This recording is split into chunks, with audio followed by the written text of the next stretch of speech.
이 시간 아드폰테스 시리즈 6번째 말씀입니다. 인생의 터닝 포인트를 만드는 기도라는 제목으로 같이 말씀 나누기를 원합니다. 우리가 오늘 읽었던 본문의 주인공은 히스기야라고 하는 왕입니다. 히스기야는 남유다의 13번째 왕으로 25살에 왕이 되어서 BC 716년부터 687년까지 29년을 통치했습니다. 히스기야가 남유다를 통치할 당시에 남유다는 크게 두 가지의 문제가 있었습니다. 한 가지는 내부적인 문제로 남유다의 우상숭배의 문제였습니다. 그의 아버지였던 아하스 왕이 통치할 때에 그는 하나님을 의지하지 않고 이방 나라였던 아수르를 더욱더 의지하며 살았습니다. 심지어 그는 다메섹에서 이방 제단을 보고 그 이방 제단을 본떠서 예루살렘 성전 안에 그 다메섹의 이방 제단을 그곳에 쌓았습니다. 그리고 성전에 있었던 기물들을 제거하기 시작했어요. 심지어 바알과 아세라와 몰렉을 숭배하면서 전국적으로 산당을 만들기 시작한 장본인이 되었습니다.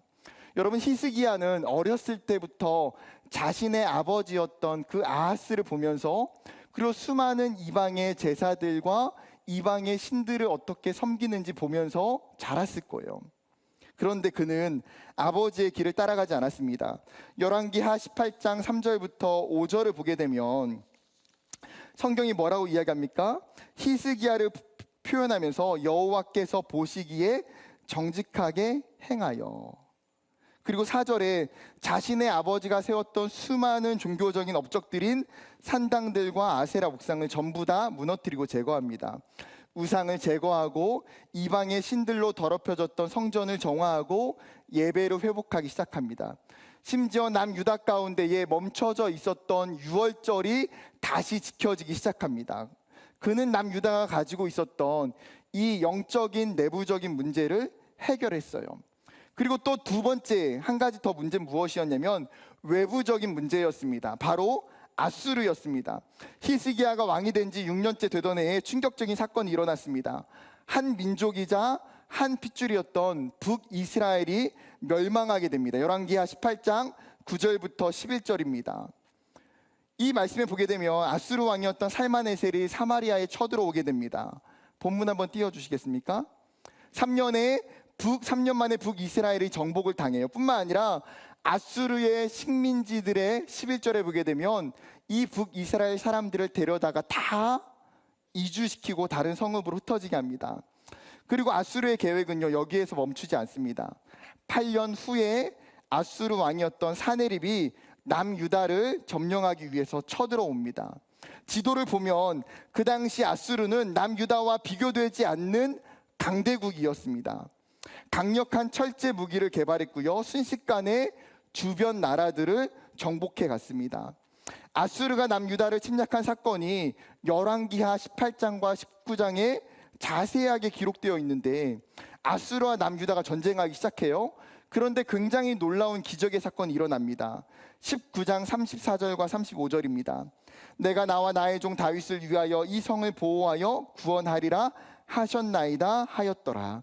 이 밤에 여호와의 사자가 나와서 아수르 진영에서 군사 18만 5천 명을 친지라. 아침에 일찍이 일어나 보니 다 송장이 되었더라. 지금 아수르는 남유다와 비교되지 않는 압도적인 군사력을 가진 나라입니다. 그런데 이 전쟁에서는요, 군사력이 무의미하다는 거예요. 하나님께서 이 전쟁 가운데에 주권적으로 직접 개입하셔서 아수르 군대와 싸우기 시작합니다. 어떻게 하셨어요? 하나님이 자신의 천사들을 보내셔서 아수르와 싸우게 하셨고 무려 18만 5천 명이 죽게 됩니다. 어떤 방법으로 18만 5천 명이라고 하는 대군이 죽게 되었는지 성경이 자세히 기록되어 있지 않지만 하룻밤에 일어나고 있는 이 초자연적인 하나님의 능력으로 아수르에 있는 모든 군인들은 송장이 되었다라고 성경이 이야기하고 있어요. 병력에 막대한 손실을 입은 사네립은 전쟁을 멈추고 니느웨로 퇴각하게 됩니다. 그리고 나서 오늘 본문을 시작하면서 1절에 처음 시작하는 표현이 뭐예요? 그때에. 어느 때입니까? 아수르가 잠시 전쟁을 멈추고 돌아간 시점이죠. 남유다 앞에 놓인 두 개의 국가적인 문제가 해결되고 나서 한시름 놓을 법도 한데 곧장 또 다른 거대한 파도가 히스기야를 덮치기 시작합니다. 열왕기하 20장 1절 말씀입니다. 그때에 히스기야가 병들어 죽게 되매 아모스의 아들 선지자 이사야가 그에게 나와서 그에게 이르되 여호와의 말씀이 너는 집을 정리하라 내가 죽고 살지 못하리라 하셨나이다. 지금 히스기야의 건강에 심각한 문제가 생겼어요. 질병에 대해서 구체적으로 밝히지 않지만 세번역 성경은 뭐라고 표현하고 있습니까? 병들어 거의 죽게 되었다. 아주 그 질병이 심각하다는 거예요. 그는 남유다의 왕이었기 때문에 분명히 궁궐에는 최고의 의료진과 값비싼 약재들이 준비되어 있었습니다. 그러나 이 모든 것이 아무 소용이 없는 상태라는 거예요. 이때에 하나님께서 이사야 선지자를 통해서 히스기야에게 찾아가 예언하게 하셨어요. 뭐라고 말씀하십니까? 너는 집을 정리하라 내가 죽고 살지 못하리라. 원어의 직역은 집을 위하여 명령하라는 거예요. 집을 위하여 명령해라. 여러분, 집을 위해서 무슨 명령을 해야 될까요? 여러분, 왕이 죽기 전에 명령해야 되는 가장 중요한 게 뭘까요? 바로 후계자를 지명하는 일입니다. 왜냐하면 후계자가 없이 왕이 승하하게 되면 왕권의 계승을 둘러싸고 치열한 암투가 벌어질 수밖에 없기 때문이에요. 심지어 히스기야가 병이 걸렸을 당시에는 지금 승계를 넘겨줄 아들이 히스기야에게는 없었습니다. 그런데 하나님께서 집을 정리하라고 하시는 이 사망 통지서를 히스기야에게 주셨어요. 만약에 여러분이 이 사망 통보를 듣게 된다면 그 마음이 어떻겠습니까? 아니, 병에 걸렸을 때에 하나님께서 선지자를 보내주셔서 위로의 말씀을 주신다든지 아니면 병에 걸린 그 사람을 위하여 안수를 해주신다든지 아니면 뭔가 희망적인 메시지를 주시면 얼마나 좋겠어요. 너가 믿음으로 나를 의지하면 아무리 큰 질병일지라도 내가 너를 고치리라. 너는 절대로 죽지 않을 것이다. 이런 말씀이 사실 히스기야에게 필요한 것 아닙니까? 그런데 하나님의 예언 속에는요, 단 한 줌의 희망도 보이지 않습니다. 히스기야의 이 상황과 하나님이 주신 예언이 보여주는 거예요. 보여주는 것이 무엇입니까? 인간의 힘으로 해결할 수 없는 상황, 인간의 한계를 뛰어넘는 절망의 상황이 지금 히스기야에게 찾아왔음을 성경이 보여주고 있는 거예요. 여러분, 우리도 나의 힘으로 해결할 수 없는 수많은 고난과 절망의 상황을 마주할 때가 있습니다. 어떤 노력도 어떤 수고도 소용없는 막막한 현실을 만날 때가 있어요. 때로는 이 청년의 때가 그리고 인간의 인생의 순간순간마다 이러한 절대적인 고난과 고통을 마주하게 됩니다. 이것은 목회자여도 신앙생활을 오래 한 신앙의 믿음의 사람이어도 교회 안에서 수많은 섬김과 봉사를 열심히 하는 사람이랄지라도 마찬가지예요. 신앙이 있든 신앙이 없든 누구나 이러한 거대한 파도를 우리는 인생 가운데에 마주하게 됩니다. 그런데 그럴 때 어떤 이들은 너무나 절망한 나머지 스스로의 생을 마감하는 경우가 있습니다. 이제는 어떤 방법도 필요 없고 어떤 힘으로도 불가능하다면 내 삶은 여기까지라고 단정을 짓는 거예요. 이것이 어쩌면 하나님을 모르는 사람들에게 나타나는 인간적인 생각이고 방법입니다. 그러나 오늘 성경은 이러한 상황을 마주할 때에 신앙의 사람이 어떻게 해야 되는지를 우리에게 보여주고 있습니다. 히스기야도 이사야의 예언을 듣고 나서 그 마음이 얼마나 절망이 될까요? 얼마나 그 마음이 고통이 찾아왔을까요? 그런데 여러분, 히스기야가 보여주고 있는 놀라운 반응이 있어요. 2절과 3절입니다. 히스기야가 낯을 벽으로 향하고 여호와께 기도하여 이르되 여호와여 구하오니 내가 진실과 전심으로 주 앞에 행하며 주께서 보시기에 선하게 행한 것을 기억하옵소서 하고 히스기야가 심히 통곡하더라. 여러분, 지금 히스기야는 그 사망 통보를 받고 난 이후에 무엇을 하고 있습니까? 자신의 얼굴을 벽을 향하여 보고 서 있습니다. 여러분도 히스기야처럼 얼굴을 벽으로 향했던 경험이 아마 있을 거예요. 언제입니까? 어렸을 때에 부모님이나 선생님한테 혼나서 들었던 말. 뒤돌아서서 벽 보고 서 있어. 뒤돌아서서 손 들고 벽 보고 있어. 다 들어보셨잖아요. 그렇죠? 우리는 얼굴을 벽을 보고 서 있을 때에 항상 언제예요? 그때가 비자발적으로 내 잘못으로 인해서 벽을 보고 서 있어요. 그런데 오늘 히스기야는 어떻습니까?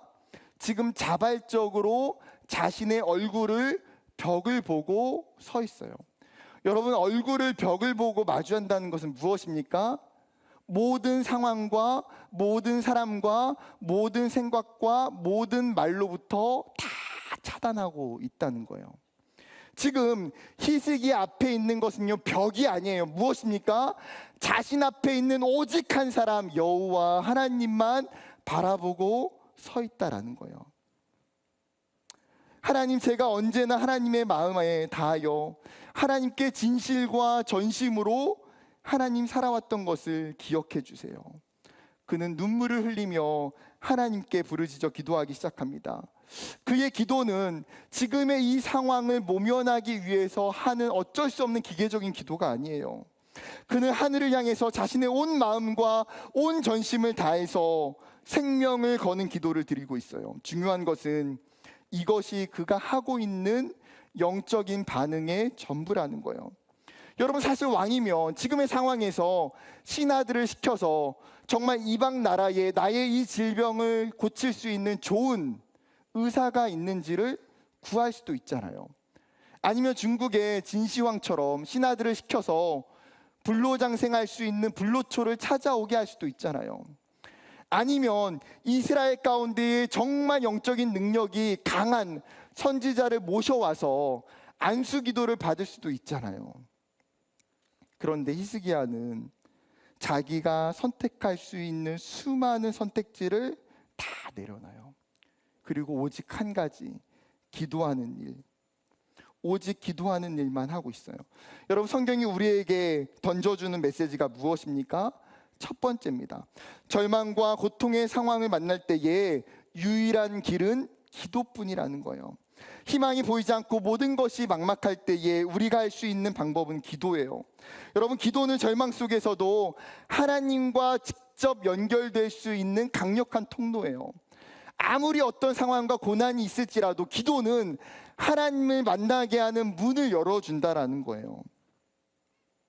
기도는 하나님께서 당신의 사랑 가운데 창조하신 모든 피조물들과 소통하며 연합하시는 하나님의 직접적인 방법이기 때문이에요. 지금 히스기야는 제사장도 아니고 선지자도 아니었음에도 불구하고 지금 이 영적인 진리를 명확히 알고 있어요. 이사야의 예언을 듣자마자 그는 즉각적으로 기도하기 시작합니다. 여러분, 평상시에 기도하지 않는 사람이 고난의 상황을 마주한다고 해서 기도가 즉각적으로 터져 나올까요? 여러분, 기도로 준비되어 있지 않는 사람은 이런 상황 앞에서 기도할 수가 없어요. 예를 들어서 내가 평소에 요리를 배우거나 요리를 한 적이 없어요. 그런 사람에게 냉장고를 부탁해처럼, 예를 들어서 연예인의 냉장고를 딱 그 앞에 주는 거예요. 좋은 재료들과 여러 가지 음식 재료들이 있어요. 음식을 만들 수 있을까요? 여러분에게 냉장고를 맡기면 여러분 요리할 수 있습니까? 몇몇은 요리를 정말 좋아하거나 내가 전공이 요리면 하겠죠. 대부분 어떻게 합니까? 어떤 냉동을 돌려야 먹을 수 있나, 내가 뭘 간단하게 먹을 수 있나 찾겠죠. 여러분, 어떤 재료가 나와서 짧은 시간에 요리가 가능한 것은 평소에 요리가 삶이고 요리가 일상이기 때문에 가능해요. 여러분, 인생의 고난 중에서 터져나오는 기도는 이미 오랜 시간 동안 하나님과 교제한 사람이 할 수 있는 일이에요. 즉, 히스기야는 이미 기도의 사람이고 수많은 인생 가운데에 기도를 통해서 하나님과 만났던 경험이 있는 사람이에요. 그렇게 그는 간절하게 통곡하며 기도했고 하나님은 그의 기도를 외면치 않으십니다.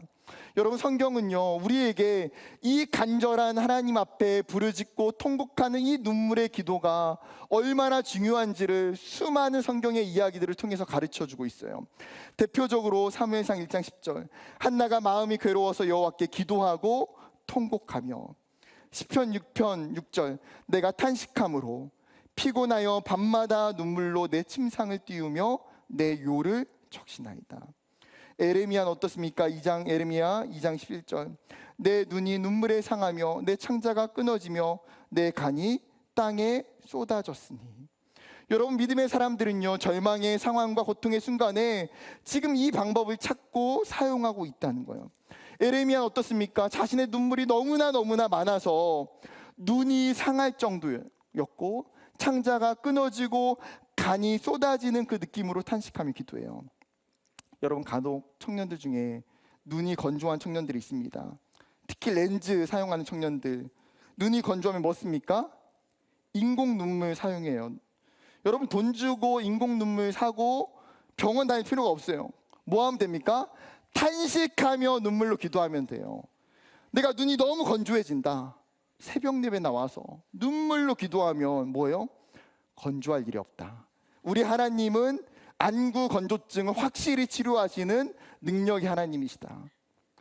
여러분, 에레미야는 끊임없이 자신의 기도 가운데에 이 눈물이 마를 일이 없다는 거예요.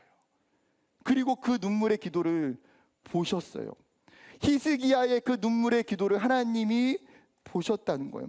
그런데 왜 우리는 히스기야와 비슷한 상황에 처할 때에 이 기도의 답을 사용하지 못하고 있을까요? 크게는 두 가지의 이유가 있습니다. 첫 번째는 기도의 방해물들이 너무나 많아요. 내가 기도한다고 해서 하나님이 나의 기도에 관심이 있을까라고 단정짓는 부정적인 생각들, 나의 게으름과 마음의 육체의 분주함과 때로는 내 삶의 풍요로움과 안락한 삶, 하나님에 대한 불신앙이나 수많은 대중매체와 오락, 세상적인 인간관계, 나의 죄와 나의 교만과 나의 친구와 나의 애인이 수많은 방해의 요소들로 우리에게 존재합니다. 여러분, 이러한 것들이 나에게만 있습니까? 아니요. 이 땅을 살아가는 청년들 모두에게 방해물들이 존재해요. 그러나 누군가는 이러한 방해물들이 있음에도 불구하고 기도의 자리로 나가서 기도하는 시간을 갖는 사람들이 있다는 거예요. 두 번째는 기도에 대한 응답의 경험이 삶에 없기 때문에. 여러분, 기도를 통해서 기도의 능력과 맛을 경험한 사람이 계속해서 기도하게 되어 있어요. 그런데 기도하지 않으면 어떻습니까? 기도의 응답을 경험할 수가 없고 당연히 기도에 대한 확신을 내가 갖지 못해요. 2022년에 학원 복음화 협의회에서 조사한 설문조사 중에서 일주일간 어느 정도 기도했습니까? 식사 시간을 제외하고 기도하지 않는다가 42.6%, 30분 미만이 22.6%, 30분에서 1시간이 7.8%, 1시간에서 2시간이 17.4%, 2시간 이상이 9.6%. 하루 기도가 아닙니다. 일주일 평균 기도예요. 그렇다면 일주일간 기도하는 청년들의 평균이 몇 분일까요? 27분. 하루로 한 사람은 몇 분일까요? 4분. 2012년에 평균 59분, 2017년에 31분, 2022년에 27분. 제가 이 세미나를 참석하고 이 세미나의 책을 읽으면서 가장 충격을 받았던 부분은 여기였어요. 이 시대의 청년들이 자신의 삶의 수많은 문제와 상황 가운데에 왜 기도하지 않을까? 왜 기도의 시간이 이렇게 부족할까? 과거에 비해서 물질적으로 풍요하고 부족하지 않는 삶을 살고 있지만 우리의 기도 생활은요, 현저히 줄어들고 있어요. 심지어 기도하지 않고 잘 살아가는 사람들을 보면서 부러워합니다. 그러나 그것이 부러움이 아니라 신앙의 위기라는 거예요. 여러분, 우리가 다시 회복되어야 될 신앙, 우리가 다시 근원으로 돌아가야 되는 아드폰테스는 기도입니다. 기도. 오늘 성경은 이 기도가 어떤 능력이 있는지, 하나님이 어떤 분이신지를 정확히 가르쳐주고 있어요. 4절부터 5절입니다. 같이 읽어볼까요? 시작. 이사야가 성읍 가운데까지 이르기 전에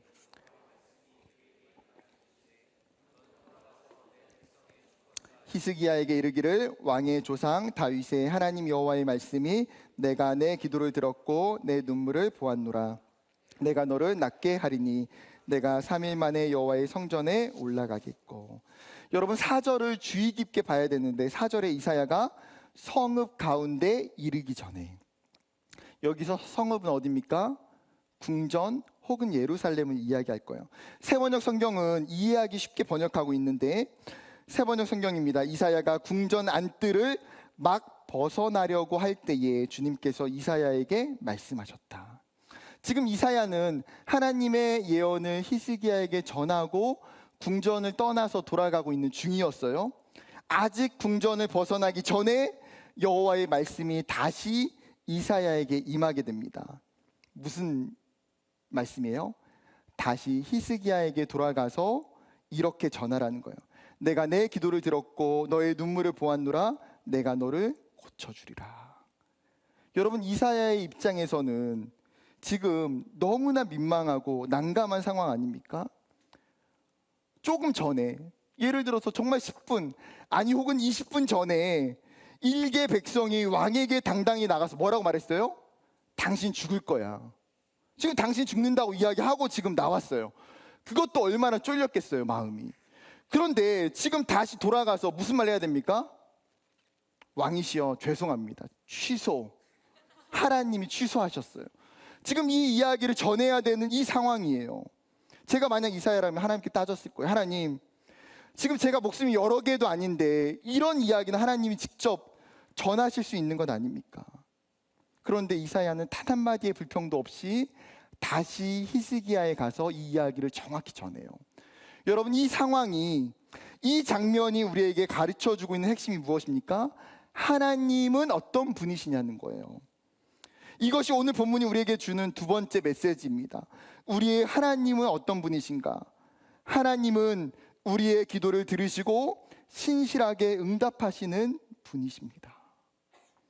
전능하신 하나님, 우리의 삶 가운데에 어디에나 존재하시는, 편재하시는 그 하나님이 보잘것없는 연약한 인간의 그 기도를 보시고 들으시고 놓치지 않는다는 거예요.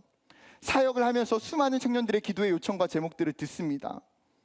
중요한 기도 제목은요, 그래도 오랫동안 생각이 나요. 그러나 어떤 기도의 제목들은 적어놓지 않으면요, 금방 잊어버릴 때가 너무나 많습니다.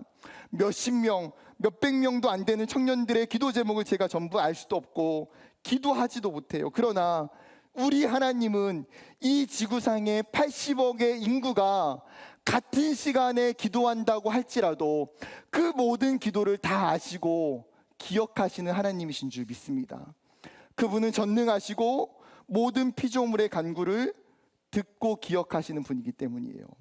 사도 요한이 하나님을 동일하게 이렇게 소개해요. 요한일서 5장 14절과 15절. 그를 향하여 우리가 가진 바 담대함이 이것이니 그의 뜻대로 무엇을 구하면 들으심이라. 우리가 무엇이든지 구하는 바를 들으시는 줄을 안즉 우리가 그에게 구한 그것을 얻은 줄을 또한 아느니라. 지금 뭐라고 고백합니까? 우리가 하나님을 향하여 담대한 소망을 붙들 수 있는 것은 우리가 하나님의 뜻대로 무엇이든지 구하면 하나님께서 반드시 들으시고 구한 것을 얻게 된다는 거예요. 지금 히스기야의 기도는 하나님의 뜻과 마음을 움직였어요. 심지어 하나님께서 그 히스기야의 기도 가운데에 로켓 배송으로 응답하셨어요. 이사야가 궁궐을 채 나가기도 전에 즉각적으로 응답하고 계세요. 시편의 116편의 저자가 이렇게 고백합니다. 여호와께서 내 음성과 내 간구를 들으심으로 내가 그를 사랑하는도다. 그의 귀를 내게 기울이셨으므로 내가 평생에 기도하리로다. 여러분, 내 간구 속에 하나님이 귀를 기울이시고 들으시는 분이기 때문에 내가 그 하나님을 더 사랑할 수밖에 없다라는 거예요. 이러한 하나님에 대한 전적인 신뢰가 있기 때문에 나는 평생토록 하나님 앞에 나아가 기도하는 이 마음과 소망과 힘이 자신에게 있다고 고백해요. 사랑하는 청년 여러분, 우리의 기도가 회복되기 위해서, 우리의 기도가 더 뜨거워지기 위해서는 어떻게 기도해야 하느냐, 얼마나 기도해야 하느냐가 아니라 우리의 기도를 들으시는 하나님을 내가 얼마나 정확히 알고 그분을 신뢰하느냐입니다. 지금도 우리 하나님은 내 기도를 들으시는 분이에요. 그리고 그 기도 가운데에 신실하게 응답하시는 분이십니다. 기도의 주체가 내가 아니라 하나님이시고 그분이 이 기도를 통해서 내 삶의 역사를 이루어 가시는 그 하나님이심을 믿고 의지하는 저와 여러분 되기를 축복합니다. 다시 본문으로 돌아와서 오늘 성경에 이 히스기야의 기도에 하나님의 구체적인 응답과 역사가 나타납니다. 6절과 7절입니다. 내가 내 날을 15년을 더할 것이며 내가 너와 이 성을 아수르 왕의 손에서 구원하고 내가 나를 위하고 내 종 다윗을 위함으로 이 성을 보호하리라 하셨다 하라 하셨더라. 이사야가 이르되 무화과 반죽을 가져오라 하매 무리가 가져다가 그 상처에 놓으니 나으니라. 여러분, 히스기야 간절히 기도할 때 어떻게 되었습니까? 하나님께서 그 생명을 15년을 연장해 주셨어요. 그 히스기야의 기도를 통해서 히스기야와 그 예루살렘을 하나님께서 아수르의 손으로부터 구원하시겠다고 약속하셨어요. 조금 전까지만 해도 전혀 예측할 수 없었던 결과가 엄청난 터닝 포인트가 생겨나게 되었어요. 그런데 여러분, 오늘 본문을 보면서 이런 가정을 한번 해보는 거예요. 만약 히스기야가 기도하지 않았다면 오늘 열왕기하 20장은 어떻게 기록되었을까? 만약 히스기야가 기도하지 않았다면 오늘 본문은 어떻게 흘러가게 되었을까? 어쩌면 이렇지 않았을까요? 이사야의 예언을 들은 후에 히스기야는 얼굴을 향하여 벽을 향하지 않고 기도하지 않았습니다. 그는 선지자 이사야의 예언을 듣고 깊은 낙심과 절망에 빠져 아무것도 하지 못했습니다. 그리고 며칠 뒤 히스기야는 여호와의 말씀대로 죽음을 맞이했습니다. 그리고 남유다는 아수르의 공격으로 북이스라엘과 똑같이 멸망당하게 되었습니다. 여러분, 이것이 기도가 빠진 열왕기하 20장의 결론일 거예요. 너무나 당연하죠. 여러분, 기도하지 않으면 아무런 일도 일어나지 않아요. 기도하지 않으면 하나님의 역사와 하나님의 능력과 하나님의 일하심이 나타나지 않아요. 그렇게 기도하지 않는 삶은 오히려 하나님을 내 삶에서 추방시키는 행동이에요. 그런데 반대로 기도할 때 어떤 일이 일어납니까? 하나님이 그 기도를 들으시고 역사하세요. 인생에 하나님의 터닝 포인트가 나타나게 돼요. 죽었던 생명이 연장되고 무너진 남유다가 보호받게 되는 놀라운 기적이 일어나요. 우리의 인생도 마찬가지입니다. 여러분, 지금 내 인생을 바꿀 수 있는 비결이 무엇입니까? 내가 열심히 공부하는 것, 내가 열심히 수고를 다하는 것, 내가 다른 사람보다 더 열심히 돈을 많이 버는 것이 내 인생을 바꿀 수 있는 터닝 포인트의 비결입니까? 그러한 모든 수고와 열심이 내 인생을 조금 더 윤택하고 편리하게 할 수 있어요. 그러나 내 삶에서 인간의 노력과 한계를 벗어난 상황을 만나게 될 때에, 내 인생에 내가 정말 손쓸 수 없는 막연한 고통의 절망적인 상황을 만나게 될 때에 여러분, 인간의 노력과 헌신은 아무 의미가 없다는 거예요. 여러분, 오늘 성경이 우리에게 가르쳐주는 세 번째 메시지가 있습니다. 인생의 터닝 포인트를 만드는 절대적인 방법은 기도라는 거예요. 성경에 나온 믿음의 사람들은 이 기도를 통해서 자신의 인생 가운데의 영적인 터닝 포인트를 만들어 갔어요. 한나가 자식이 없을 때에 하나님 앞에서 정말 고통 가운데에 부르짖을 때에 하나님이 그녀의 그 기도를 들으시고 그녀에게 사무엘을 허락해 주셨어요. 다니엘 2장에 느부갓네살 왕이 된 지 2년 만에 꿈을 꾸게 됩니다. 그 꿈이 너무나 심란한 나머지 잠을 자지 못해요. 바벨론에 있는 수많은 지혜자들과 점성술사들과 점쟁이들을 다 불러 모아서 자신의 꿈을 알려주지도 않고 해석하게 합니다. 그리고 그 해석을 하지 못할 때에 그 모든 사람들을 다 죽이게 돼요. 그리고 다니엘의 차례가 되어서 다니엘이 느부갓네살 왕 앞에 서게 됩니다. 그런데 이 상황을 알고 다니엘의 세 친구에게 이야기하는 것이 있어요. 무엇일까요? 하나님께서 이 비밀을 알려주시도록 기도하자는 거예요. 우리가 기도하자. 하나님께서 느부갓네살 왕에게 주신 이 환상과 꿈이 무엇인지 우리가 기도하자. 그리고 다니엘이 기도할 때에 하나님께서 다니엘에게 직접적으로 그 꿈과 환상을 가르쳐 주셨어요. 다니엘이 지금 이 상황 가운데 그도 똑같이 죽을 수밖에 없었는데 그가 기도하자 어떻게 됩니까? 하나님은 그를 통하여 이 환상을 풀어가게 하셨고 다니엘을 바벨론에서 가장 높은 권세자로 세워주셨어요. 기도가 다니엘의 인생 가운데에 인생의 터닝 포인트를 만들게 했습니다. 여러분, 이것은 단지 성경에만 국한되는 일이 아니에요. 우리의 모든 인생 가운데에 일어나는 실제적인 일이에요. 누군가 우리 청년부를 보면서 부흥의 원동력이 무엇이냐고 묻는다면 기도라고 말할 수 있을 것 같아요. 제 이름이 기도여서 저 때문이 아니에요. 기도 때문이 아니라 여러분, 진짜 하나님 앞에 드리는 그 기도, 우리 공동체 가운데 쌓여가는 기도 때문에 이 공동체에 기도하는 청년들이 생겨나고 새벽을 깨우는 청년들이 생겨나고 원래 기도를 통해서 기도하는 그 기도가 쌓여지고 청년 기도팀을 통하여서 청년들의 그 어려운 기도 제목들을 위해서 끊임없이 기도하는 사람들이 세워질 때에 청년부 공동체를 위해서 수많은 성도들의 그 눈물의 기도가 이 공동체 가운데에 쌓여가고 있기 때문에 하나님이 그 기도를 들으신다는 거예요. 예배 시간에 하나님의 말씀을 듣고 기도하는 청년들이 뜨겁게 기도하기 시작하니까 예배에 하나님의 임재가 나타나기 시작해요. 마커스가 있다고 해서 단지 새 가족이 많이 온다고 해서 숫자가 늘어나고 부흥하는 게 아니에요. 기도하는 여러분 한 사람 한 사람이 있기 때문에 하나님이 이 공동체를 사용하시고 하나님이 이 예배를 지금도 사용하고 계세요. D.L. 무디는 기도는 하나님의 자녀가 가진 가장 무서운 무기다라고 강조해요. 여러분, 하나님이 우리에게 주시는 기도의 무기가 있어요. 하나님이 우리에게 주시는 엄청난 능력이 있어요. 여러분, 이 능력을 가지고 여러분의 삶의 자리에 나아가기를 원합니다.